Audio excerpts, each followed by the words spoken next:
अभी जिन्होंने मुझे दावत दी,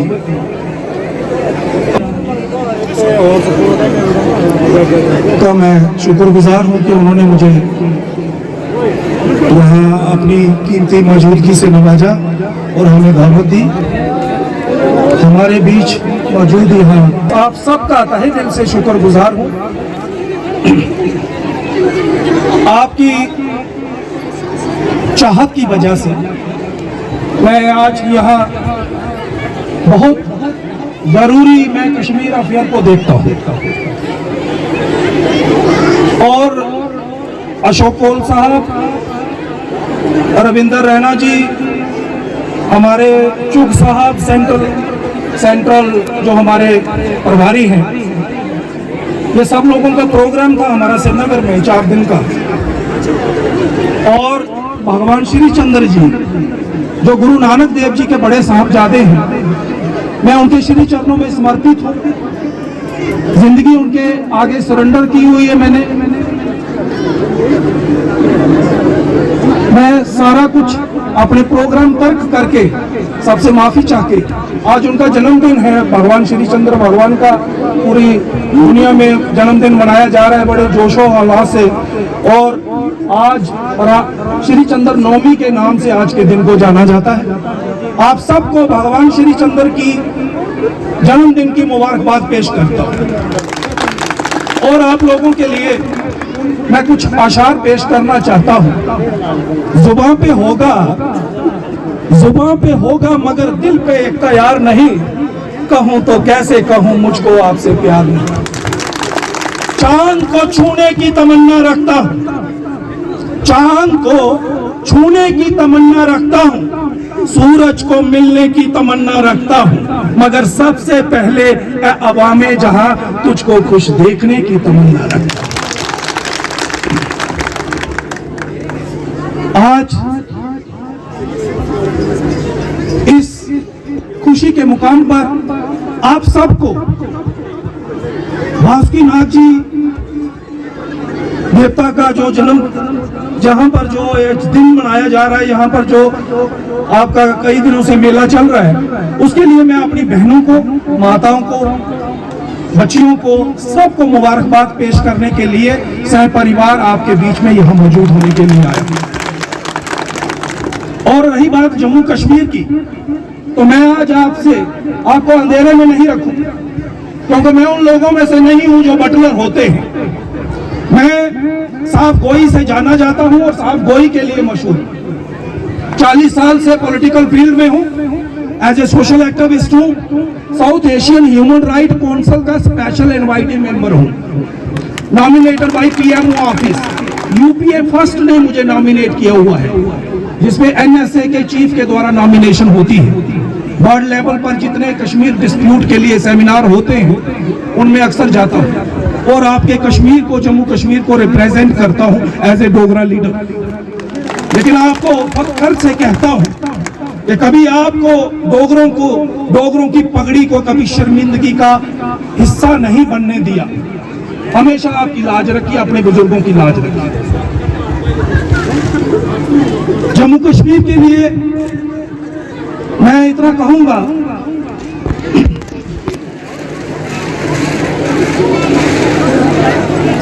बड़े अजीब हालात हैं आज मेरे शहर के। चंद अशार में मैं जम्मू कश्मीर के हालात आपके सामने रखने जा रहा हूं। बड़े अजीब हालात हैं आज मेरे शहर के, कैसे थम गए लम्हात आज मेरे शहर के।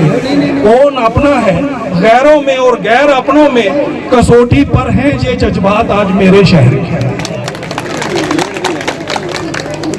सबके सर पर लटकती आज तलवार है, ये हमारी और आपकी सरकार है।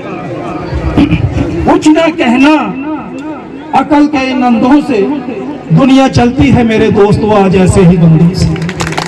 आज दुनिया ऐसे ही लोगों से चल रही है, जो जितना नाअहल है, जो जितना बेमुरब्बत, दुनिया की डिक्शनरी के जितने अल्फाज जिस पर कम पड़े, बेहया, बेशरम, बेगैरत, वो उतना बड़ा नेता होता है। आज की नेता बनने के लिए कोई ज्यादा क्वालिफिकेशन की जरूरत नहीं है। आज की नेतागिरी हो गई है, जितना झूठ बोल सकते हो बोल लीजिए, जितना किसी को बेफूलिंग कर सकते हो कर लीजिए। आज ये नेतागिरी हो गई है। इसीलिए तो हमारे जम्मू कश्मीर के हालात बदतर से बदतर होते जा रहे हैं। जम्मू कश्मीर एक ऐसे दौर से गुजर रहा है, मैं समझता हूं हर नौजवान आज एक अच्छे मौके की तलाश में है। जम्मू कश्मीर का हर नौजवान, हर मेरा बच्चा जो है वो इस तलाश में है, इस उम्मीद में है कि शायद अच्छे दिन आ जाए, शायद अच्छे दिन आ जाए। लेकिन अच्छे दिन आए, भाई नरेंद्र मोदी साहब जी ने कहा कि अच्छे दिन हम ला रहे हैं, लेकिन जम्मू कश्मीर में हमारी एडमिनिस्ट्रेशन ने अच्छे दिनों की बजाय उल्टा हमें जहन्नुम में धकेलना शुरू कर दिया हुआ है। ये सच्चाई की बात, कोई आपको कहेगा नहीं। लेकिन मैं कहता हूं कि आज दरियाए झेलम भी लहू लुहान पड़ा है, आज दरियाए झेलम लहू लुहान पड़ा है।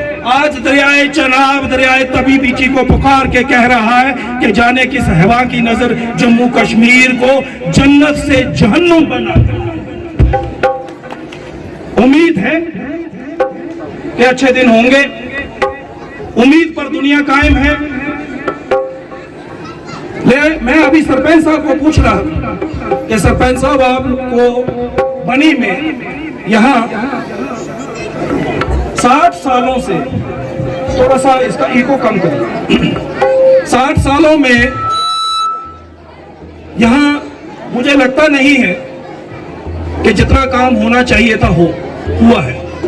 क्योंकि अगर यहाँ 60 सालों में 20 एमएलए अगर आए हैं, 25 आए हैं, 20 तो आए हैं, तो 20 एमएलए हमारे जो यहाँ के विधायक बने, अगर वो 5-5, 10-10 काम भी करवाते तो मैं समझता हूँ जो बनी का सूरत हाल है वह आज जो दिख रहा है वह नहीं होता, अच्छा होता। मैं ऐसा भी नहीं कहता हूँ कि यहाँ कुछ नहीं हुआ।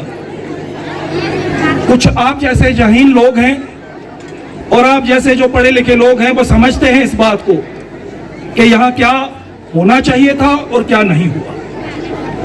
लिहाजा हमारी जो इस वक्त मरकज में सरकार है, भाई जितेंद्र सिंह साहब हमारे एमपी हैं, यहाँ से आपके इस एरिया से एमपी के तौर पर वो बिलोंग करते हैं, उनकी यूरिडिक्शन है, उनकी कॉन्स्टिट्यूएंसी है।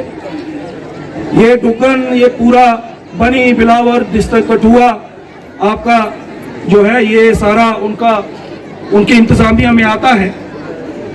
मैं पर्सनली आपसे वादा करता हूं कि भाई साहब को कहूंगा कि वो जितना ज्यादा से ज्यादा जो 2-4 मेन प्रॉब्लम्स आपकी, देखिए मैं समझता हूं कि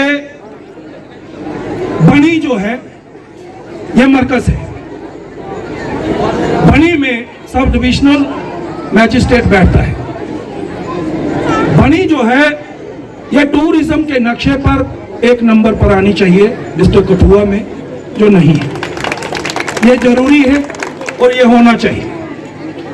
कोशिश करूंगा कि इसकी बात वहां तक पहुंचा पाऊं। दूसरी बात जो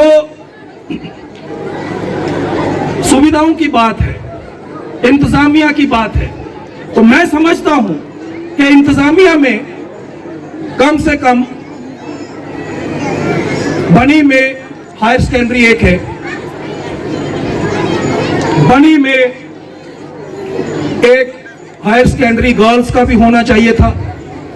हर्षदेव जी के वक्त में मेरे वो क्लासमेट हैं, हमने ला इकट्ठे किया। मैं समझता हूं और मैं सरपंच साहब को कह रहा था कि होलसेल में उस दौर में जब वो एजुकेशन मंत्री थे, होलसेल में स्कूलों की बांट हुई। यहां के विधायक क्या करते रहे मेरी समझ से बाहर है। यहां तो वो उनको मोटिवेट नहीं कर पाए, उनको कन्विंस नहीं कर पाए, क्योंकि एक विधायक का जो पावर होती है, ये बहाना होता है कि मैं क्या हूं, मैं तो एक एमएलए हूं। अरे भाई, बेसिक क्वालिफिकेशंस एक रिप्रेजेंटेटिव की विधायक की ही होती है, एमएलए की होती है। और जो एमएलए होता है वही मंत्री होता है, और जो मंत्री होता है वो तब तक मंत्री नहीं हो सकता जब तक एमएलए ना हो। और एमएलए तो बेस है, और एमएलए जो है जिस दिन वो शपथ लेता है स्पीकर के सामने, उस दिन जब वो रजिस्टर पर साइन करता है, उसी वक्त से, उसी लम्हा से उसकी पावर उसको डेलिब्रेट हो जाती है। वो अपने डेवलपमेंट फंड्स का खुद मालिक होता है, नंबर 1।